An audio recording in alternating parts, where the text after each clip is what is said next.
नमस्कार दोस्तों, मैं विशाल वशिष्ठ आपका स्वागत करता हूं हमारे चैनल पर।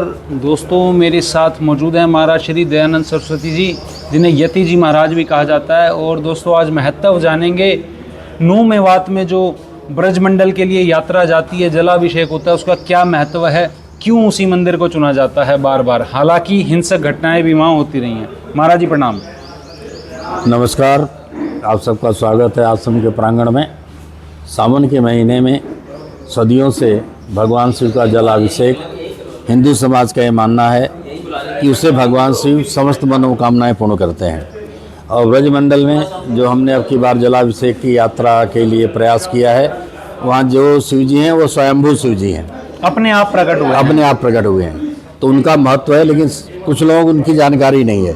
तो इस यात्रा के माध्यम से पूरे भारत में हिंदू समाज को उसकी जानकारी होगी और उसका विशेष महत्व है। उस महत्व को हम लोगों के सामने लाना चाहते हैं। जी महाराज जी, पांडवों का क्या संबंध है वहाँ से? ऐसा है कि पांडवों ने भी वहाँ से पूजा अर्चना की हुई है। तो पांडव तो पूरे राष्ट्र में घूमे हैं। जब उनको वनवास हुआ था तो उन पांडवों ने भी वहाँ पूजा अर्चना की है। जी हाँ जी। तो महाराज जी, ये कारण हो गए वहाँ चुने जाने के जगह को कि इसीलिए जलाभिषेक वहाँ किया जाता है। उसके बाद दूसरी चीज़ मैं जानना चाहूँगा कि एक सेक्युलर कंट्री है हमारी, धर्मनिरपेक्ष, फिर भी एक समुदाय के द्वारा वहाँ पर जो है बार बार हिंसक चीज़ें की जाती हैं। पिछली बार तो धमकियाँ भी दी गई और धमकियाँ देने के बावजूद वहाँ यात्रा जाती है और घटना घट जाती है। ऐसा है कि हिंदू राष्ट्र है और हिंदू राष्ट्र में हिंदू कहीं भी पूजा पाठ करने के लिए स्वतंत्र है।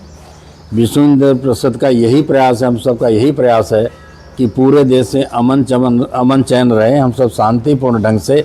यदि कोई अलग उसकी पूजा पद्धति, हम उसका विरोध नहीं करते, वो अपनी पूजा पद्धति करे, लेकिन हमारी पूजा पद्धति का विरोध न करे।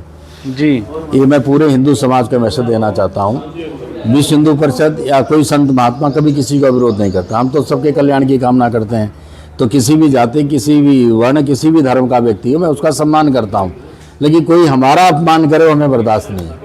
अब महाराज जी, जिस तरह से हिंदू राष्ट्र की मांग की जाती है, इसी तरह से लोग खालिस्तान की भी मांग करते हैं हमारे देश में ही।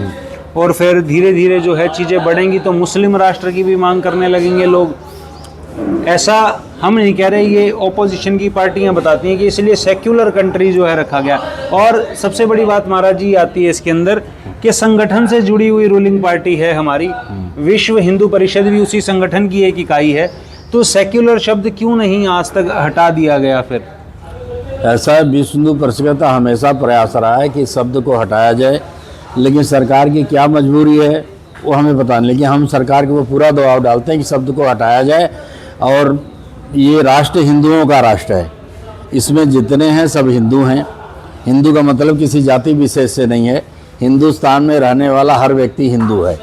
जी जी महाराज जी, जनता को क्या संदेश देना चाहेंगे इस यात्रा के बारे में और वहाँ के जो जलाभिषेक होता है उसके बारे में? ऐसा है कि पूरे हिंदू समाज को, पूरे राष्ट्र को हमें संदेश देना चाहते हैं कि सावन के महीने में भगवान शिव की पूजा अत्यंत लाभदायक है। ये हमारे पुराणों में इसका बड़ा वर्णन है। और 22 तारीख को सावन का पहला सोमवार है, इसका एक विशेष महत्व है।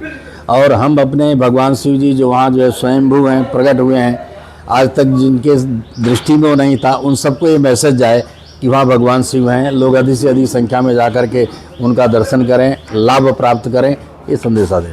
महाराज जी, अगर इस वर्ष भी कोई घटना घट गई तो फिर उसकी जिम्मेवारी कौन लेगा? ऐसा है कि पहले तो मुझे विश्वास है कि ऐसी कोई घटना घटेगी नहीं। यदि ऐसी कोई घटना घटती है तो सभी उसके जिम्मेदार हैं।